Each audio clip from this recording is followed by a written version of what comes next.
દક્ષ પુત્રી સતી. એક મનની ઈચ્છા છે કે દક્ષની પુત્રી સતી છે એવી પુત્રી મને પ્રાપ્ત થાય. ત્યારે સતી કહે છે, હે મા મેના, દક્ષની પુત્રી જેવી સતી છે એવી પુત્રી નહીં, પણ માં આપની સેવાથી હું પ્રસન્ન છું, તેથી હું પોતે તને વચન આપું છું. હવે બીજી મારી કોઈ લીલા પ્રારંભ થશે અને બીજું મારો અવતાર થશે, ત્યારે માં સ્વયં મેં તારા આંગણે તારી પુત્રી બનીને હું પ્રગટ થઈશ. તેહી કારણે હિમગિરી ગુરુ જાય જન્મ પાર્વતી તને પામે. માતા મેનાને વરદાન મળે છે તેહી કારણ. તેથી સતીનો બીજો જન્મ નગાધિરાજ હિમાલયને ત્યાં થાય, મા મેનાવતીને ત્યાં થાય છે. પણ જ્યારે દક્ષની પુત્રી સતી બન્યા ત્યારે પિતાજી નિરંતર ભગવાન શિવનો વિરોધ કરતા રહ્યા, અને જ્યારે બીજા જન્મ નગાધિરાજ હિમાલયની પુત્રી પાર્વતી બને છે ત્યારે હંમેશા માતા મેના શંકરનો વિરોધ કરતી રહે છે. તો સ્વયં જગદંબાને જો પોતાના લીલા કાર્યની અંદર અનુકૂળતા બધું સારું ન મળતું તો આપણને તો કઈ રીતે મળી શકે છે? નારદે ભગવાન મહાદેવજીની ભક્તિનું સુંદર માર્ગદર્શન કર્યું છે પાર્વતીને, અને પાર્વતીએ નિર્ણય લીધો છે કે હું ભગવાન શિવ સાથે વિવાહ કરીશ. નારદના માર્ગદર્શન અનુસાર પાર્વતી ભગવાન શિવ સાથે પરણવા માટે તપસ્યા કરે છે. એક બાજુ પાર્વતી તપ કરે છે, એક બાજુ શંકરજી ધ્યાનસ્થ છે. વચ્ચેના સમયમાં તારકાસુર નામનો અસુર બ્રહ્માની પાસેથી વરદાન મેળવે છે કે શિવ દ્વારા પુત્ર જન્મે તમારું મૃત્યુ થાય. તારકાસુર જાણતો હતો કે શિવજીના પત્ની સતી ભગવાન શિવજી બીજા લગ્ન વિવાહ કરે નહીં, તેથી મૃત્યુનું કારણ માંગ્યું છે. તારકાસુરને મૃત્યુનું કારણ મળ્યું છે. દેવતાઓ દુઃખી થયા છે, અને દરેક દેવતાઓ જાણે છે કે હિમાલય પુત્રી પાર્વતી શિવ સાથે વિવાહ કરવા માટે તપસ્યા કરે છે, અને ભગવાન શિવ ધ્યાનસ્થ છે. ઇન્દ્રની પાસે જાય છે, ઇન્દ્રને વિનંતી કરી. ઇન્દ્ર પોતાના મિત્ર કામદેવને કહે છે, અને કામદેવ ભગવાન શંકરજીના તપમાં વિક્ષેપ કરવા જાય છે. ભગવાન ત્રીજું નેત્ર ખોલીને કામને બાળીને ભસ્મ કરે છે. રતિ સ્તુતિ કરે છે. ત્યારે ભગવાન શંકરજી રતિને કહે છે, જે સ્થાન પર તારા પતિને બાળીને ભસ્મ કર્યો તે સ્થાને તારા પતિના નામથી પ્રસિદ્ધ થઈ છે. કામેશ્વર નામ સ્વરૂપેમાં જગતની અંદર મને પ્રસિદ્ધિ પ્રાપ્ત થઈ છે. અને સતીને વરદાન આપે. સતી જાય છે, યદુવંશમાં ફરી તારો પતિ તને પ્રાપ્ત થશે. ભગવાન શંકર ધ્યાનસ્થ બને છે. દેવતાઓને ખબર પડી કે કામને બાળીને ભસ્મ કર્યો, હવે શું કરીએ? નારદ પાસે જાય. નારદની સાથે લઈને દેવતાઓએ ભગવાન શિવની સ્તુતિ કરી. ભગવાન મહાદેવને સમાધિમાંથી જગાડે છે, વિનંતી કરે કે હિમાલય પુત્રી આપ સાથે પરણવા માટે તપસ્યા કરે છે. ભગવાન શિવજી પરણવા માટે હા કહે છે, અનુમતિ આપે છે. સપ્તઋષિઓને કહે, સપ્તઋષિઓ પાર્વતીને આશીર્વાદ આપે. પાર્વતી પોતાનો તપ પૂર્ણ કરી હિમાલય નગરમાં આવે છે. ભગવાન શિવ કૈલાસ જાય છે, અને સુત પુરાણજી પ્રયાગ તીર્થમાં કહે છે, હે મહાત્માઓ, ભગવાન શિવજીના બીજા વિવાહ હિમાલય પુત્રી પાર્વતી સાથે થાય છે. અદ્ભુત અલૌકિક સુંદર જેમની લીલા છે.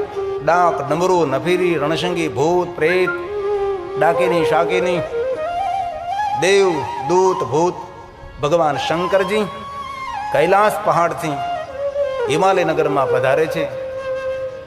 એક સુંદર કુતૂહલ ભરેલી સુંદર ભગવાન લીલા કરે છે. ભગવાન શિવજી વિવાહ મંડપે પધારે છે.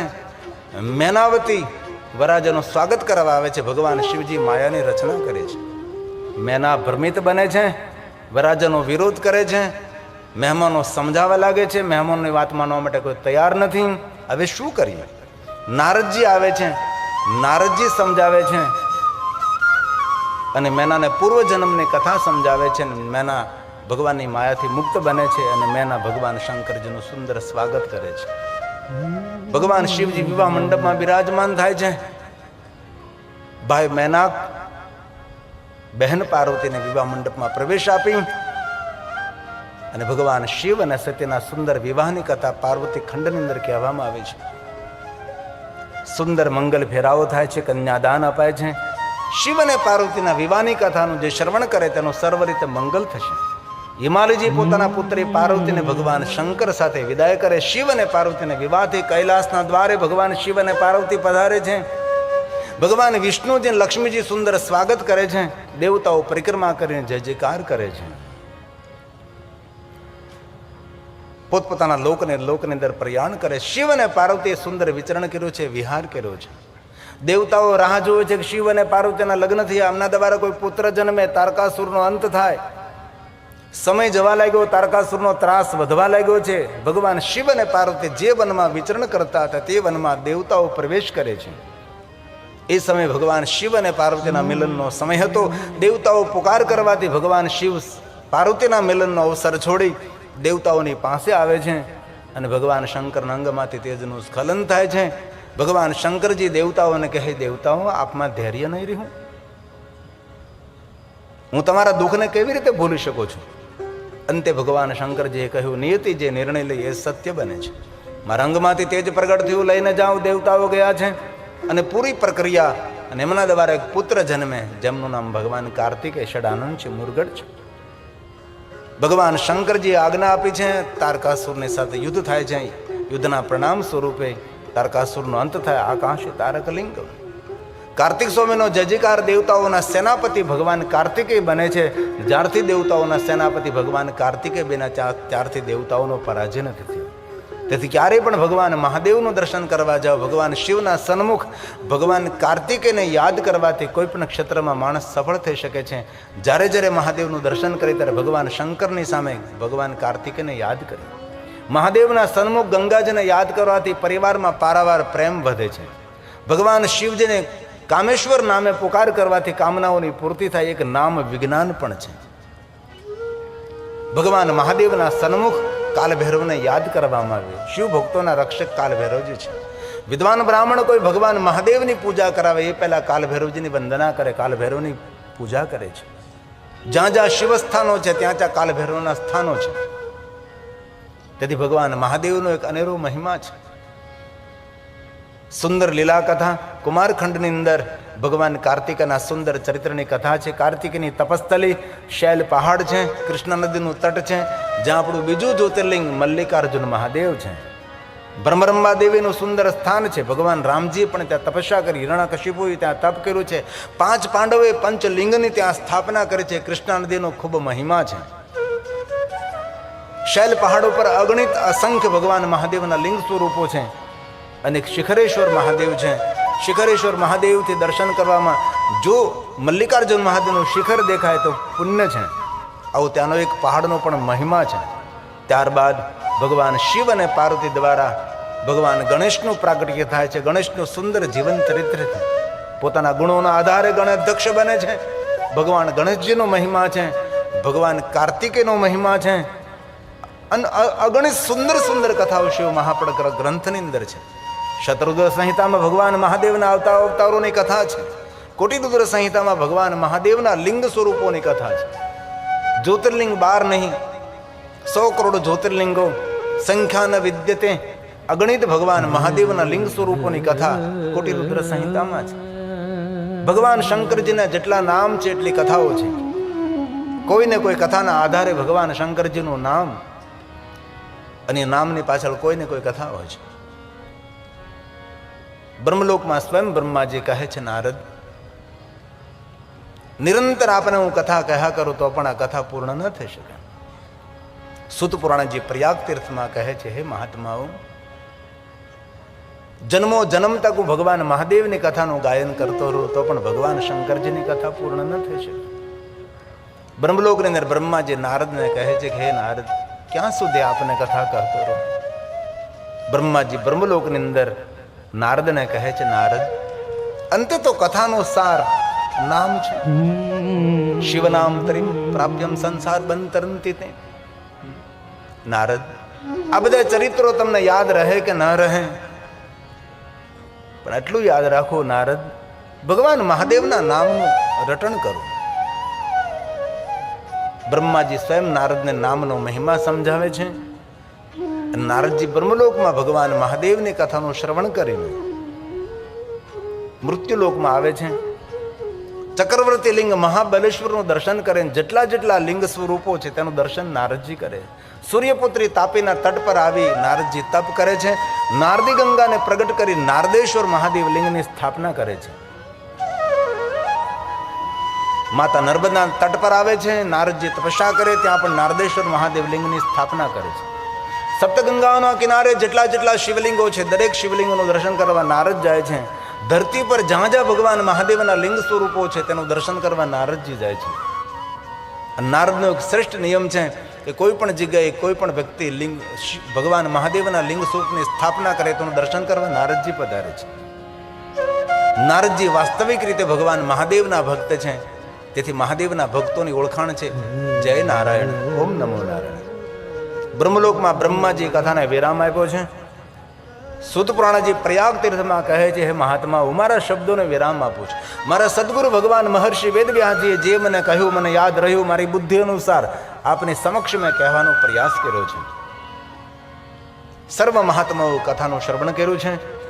સુત પુરાણજીને પ્રયાગ તીર્થમાંથી વિદાય કરી છે અને મહાત્માઓએ નિર્ણય લીધો આપણે સૌ પ્રયાગ તીર્થને પ્રણામ કરી કાશીનગરની અંદર હવે પ્રયાણ કરી યાત્રાનો પ્રારંભ કર્યો છે. મહાત્માઓ સુત પુરાણજી ધર્મ પ્રચાર માટે પ્રયાગ તીર્થની વંદના કરી જતા રહે છે. અહીંયા સર્વ મહાત્માઓ કાશી તરફ યાત્રાનો પ્રારંભ કરે છે.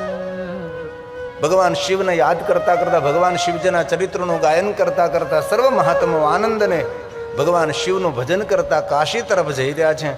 માર્ગમાં રોકાણ કર્યું છે. આકાશમાં એક અલૌકિક તેજ પ્રગટ થયું છે અને જે પૂર્ણતાને પામેલા મહાત્માઓ હતા દેહ સાથે ભગવાન શિવની સાથે જેનું મિલન થયું છે. બાકી રહેલા માત્ર મહાત્માઓ યાત્રા વિરામ ન કરી કાશી પહોંચ્યા છે. જેમ જેમ આયુ પૂર્ણ થતી ગઈ તેમ તેમ દરેક મહાત્માઓ ભગવાન શિવને પ્રાપ્ત થયા છે. અને ભગવાન મહર્ષિ વેદવ્યાસજી શિવ મહાપણ અંતર્ગત સુંદર સુંદર ચરિત્રોનું ગાયન કર્યું છે.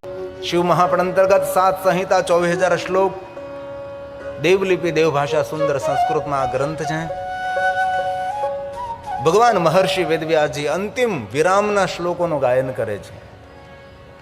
એકવાર શિવ મહાપણ ગ્રંથનું અધ્યયન કરવાથી કેવું ફળ મળે, 2 વાર શિવ મહાપણ ગ્રંથનું અધ્યયન કરવાથી કેવું ફળ મળે, એમ 7 આવૃત્તિનો મહિમા કહી અને અંતે કહ્યું ભગવાન વ્યાસજીએ કે જે કોઈ કથાનું ગાયન કરે છે, જે કોઈ કથાનું શ્રવણ કરે છે, ભગવાન તેનું સર્વ રીતે મંગલ કરજો, તેનું સર્વ રીતે કલ્યાણ કરજો અને તેના જીવનમાં શાંતિની સ્થાપના કરજો. અંતિમ શ્લોક ભગવાન મહર્ષિ વેદવ્યાસજી આપણા સૌ માટે ગાયો છે. વક્તા અને શ્રોતાના જીવનમાં ભગવાન આપ શાંતિ આપજો. અને શાંતિ આપનારા ભગવાન શિવ છે. જેને પણ શાંતિ મેળવી હોય શાંતાકારમ શિખર શયનમ નીલકંઠમ સુરેશમ, ભગવાન શિવની ઉપાસના કરો. શિવની ઉપાસના કર્યા વગર શાંતિ સ્તેન વિના નહીં. મહાદેવની સાધના વગર, મહાદેવના ભજન વગર આ જગતમાં કોને શાંતિ મળે છે? શાંતિનો દાતા સ્વયં શિવ છે. સ્વયં શાંત રહે છે અને દરેક ભક્તોને શાંતિનું દાન કરે છે. ભગવાન મહાદેવ છે. ભગવાન શંકરજી ક્રોધાવ, લોકોએ ખોટી વાતો કરી મહાદેવ માટે, ભગવાન શંકરજી ક્રોધ કરે. અરે કથા બતાવો. ભગવાન શંકર ભ્રુકુટી માત્રથી જગતનું સર્જન વિસર્જન કરી શકે છે. તમને ક્રોધ કરવાની શું જરૂર છે? ભગવાન શાંતિનું દેવ છે અને શાંતિનો દાતા પણ ભગવાન મહાદેવ છે. મહર્ષિ ભગવાન વેદવ્યાસજી અંતિમ શ્લોકની અંદર કહે છે, હે ભગવાન મહાદેવ સાંબ સાગણ સાસ્ત, મહાદેવ આપનો સંપૂર્ણ પરિવાર અમારા સૌના જીવનમાં શાંતિ આપે એવી અંતિમ શ્લોકમાં પ્રાર્થના કરી અને શિવ મહાપણ ગ્રંથને વિરામ આપ્યો છે. ક્યારેક અવસર મળે તો જરૂર શિવ મહાપણ ગ્રંથનું પારણ કરવું જોઈએ. શ્લોકમ શ્લોકાર્થ, રોજ થોડું તો શિવ ભક્તો માટે મહાદેવનું માર્ગ, મહાદેવની ભક્તિનું માર્ગદર્શન કરનારો શ્રેષ્ઠ ગ્રંથ એ શિવ મહાપુરાણ છે. અંતિમ શ્લોકનું ગાયન કરી શિવ મહાપણ ગ્રંથને વિરામ તરફ આપણે લઈ જઈએ. ભગવાન વ્યાસ બોલે છે, શિવ પુરાણસ્ય વક્તુ શ્રોતુશ્ચ સર્વદા સગણ સસુત સાંબ. સાંબ અંબા સાથે હે મહાદેવ શંકરોતુ શંકર શંકરોતુ શંકર શંકરોતુ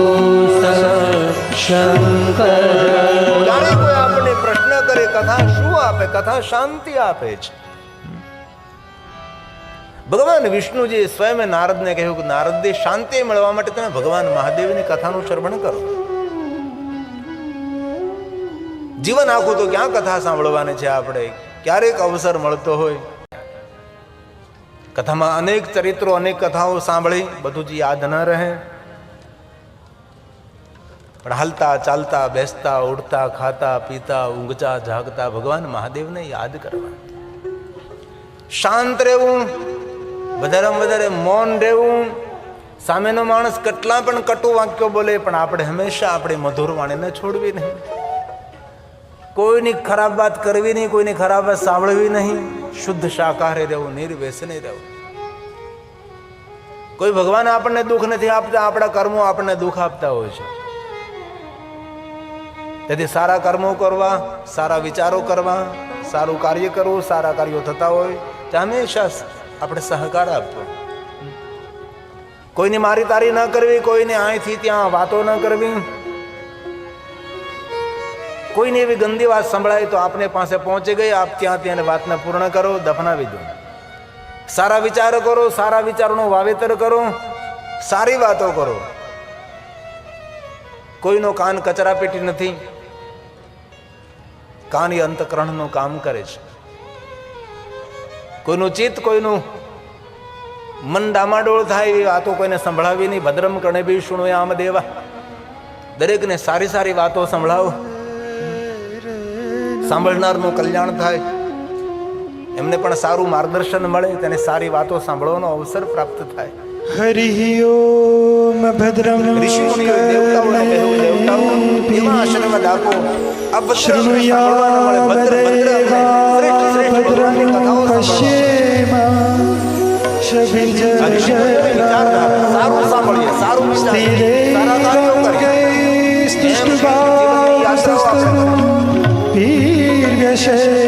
દેવહિતમ યદાયુ ભદ્રમ કરે. સૌના સુખનો ભાવ રાખી, સૌના કલ્યાણનો ભાવ રાખી. જરૂર આપણે શિવ પૂજા માનીએ છીએ, મહાદેવને જલ ચડાવીએ, અભિષેક કરીએ, ચંદન ચડાવીએ, સૌભાગ્ય દ્રવ્ય ચડાવીએ, બિલોપત્રો ચડાવીએ, પુષ્પ ભગવાન મહાદેવને ચડાવીએ, પુષ્પોનો સુંદર શૃંગાર અને શણગાર કરીએ મહાદેવને, એ બધું છે જ. પણ શ્રેષ્ઠ શિવ પૂજા તેને સમજવી આપણા હૃદયમાં સૌ પ્રત્યે કલ્યાણનો ભાવ. જેની સાથે દુશ્મના, જેની સાથે શત્રુતા છે, તેના પ્રત્યે પણ શુભ ભાવ રાખે. સર્વે ભવંતુ, દરેકને સુખ મળે, દરેકને શાંતિ મળે, દરેકનું સુખ થાય, દરેકનું સારું થાય. ભગવાન સૌને સારા વિચારો આપજે, સારા કાર્યો કરવા માટે પ્રેરિત કરજે. આવી ભગવાનને આપણે પ્રાર્થના કરીએ. સર્વે ભવન્તુ સુખિનઃ, સર્વે સંતુ નિરામયા. સૌને આરોગ્ય મળે, સૌનું કલ્યાણ થાય. પણ કોને આરોગ્ય મળે, કોનું કલ્યાણ થાય? સર્વે ભદ્રાણિ બીજા પ્રત્યે સુખનો ભાવ હોય, બીજા પ્રત્યે કલ્યાણનો ભાવ હોય, પહેલા કલ્યાણ થાય. કશ્ચિત દુઃખમાં. ભગવાન સ્વયં મહાદેવે કહ્યું છે, આ બ્રહ્માંડનો પ્રારંભ આકાશમાંથી નહીં, પાતાળમાંથી નહીં, કોઈ દિશા, કોઈ અનદિશામાંથી નહીં. જ્યાં આપણી ઉપસ્થિતિ, ત્યાંથી બ્રહ્માંડનો પ્રારંભ થાય છે. તેથી જેવું આપણે બોલશું, જેવું આપણે વિચારશું, એ આપણાથી પ્રારંભ થશે. આપણું સારું કરો તો હંમેશા સારું વિચારો. શાંત સરોવર ભર્યું હોય જલનું, એમાં પથ્થર જ્યાં પડે ત્યાંથી તરંગોનો પ્રારંભ થાય, તરંગો ફેલાતા હોય છે. એવી રીતે જે કાંઈ બોલશું, જે કાંઈ વિચારશું, એ આપણાથી પ્રારંભ થશે. તેથી સારું વિચારવું, સારું બોલવું, સારા કાર્યો કરવા તરફ પ્રેરિત થવું, દરેકને પ્રેરિત કરવા. ભાલમાં ભસ્મની બિંદી કરજો, રુદ્રાક્ષને ધારણ કરજો, પંચાક્ષર મંત્રનો જાપ કરો. જ્યારે સમય મળે ત્યારે શિવાલય જવું,